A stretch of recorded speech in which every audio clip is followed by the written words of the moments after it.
தமிழகமெங்கும் கிளைகள் கொண்ட Annamal institute of hotel management and hospital management படிப்பில் சேர்வதற்கான அட்மிஷன் நடைபெறுகிறது. தமிழகத்தில் அடுத்த மாதம் நடைபெறும் மாநிலங்களவை தேர்தலில் மக்கள் நீதி மய்யம் கட்சியின் தலைவர் கமல்ஹாசன் திமுக சார்பில் போட்டியிட இருப்பதாக கட்சி வட்டாரங்கள் தெரிவிக்கின்றன. 2025 ஆண்டு நடைபெறும் மாநிலங்களவை தேர்தலில் மக்கள் நீதி மய்யத்திற்கு ஒரு இடம் ஒதுக்கப்படும் என்று திமுக ஏற்கனவே அதிகாரப்பூர்வமாக அறிவித்தது. அந்த ஒப்பந்தத்தின் அடிப்படையில் ஒரு மாநிலங்களவை உறுப்பினர் இடத்தை மக்கள் நீதி மய்யத்திற்கு திமுக ஒதுக்குகிறது. சமீபத்தில் நடைபெற்ற மக்கள் நீதி மய்யம் கட்சியின் நிர்வாக குழு செயற்குழு கூட்டத்திலும் மாநிலங்களவை தேர்தலில் கமல்ஹாசன் போட்டியிட நிர்வாகிகள் ஒப்புதல் அளித்திருந்தது குறிப்பிடத்தக்கது.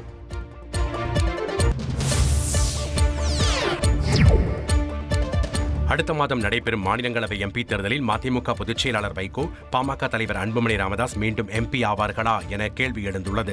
தமிழக சட்டப்பேரவையில் கட்சிகளின் தற்போதைய பலத்தின் அடிப்படையில் திமுக கூட்டணிக்கு 4 மாநிலங்களவை இடங்களும், அதிமுக கூட்டணிக்கு 2 மாநிலங்களவை இடங்களும் கிடைக்கும்.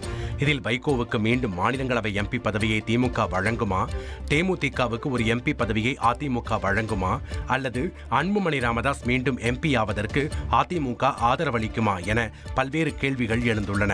இந்த தேர்தலானது இன்னும் 10 மாதங்களில் நடக்க இருக்கும் தமிழக சட்டப்பேரவை தேர்தலுக்கான கூட்டணி போக்கை தீர்மானிப்பதில் முக்கிய பங்கு வகிக்கும் என்று நம்பப்படுகிறது. தமிழகமெங்கும் கிளைகள் கொண்ட Annamal institute of hotel management and hospital management படிப்பில் சேர்வதற்கான அட்மிஷன் நடைபெறுகிறது.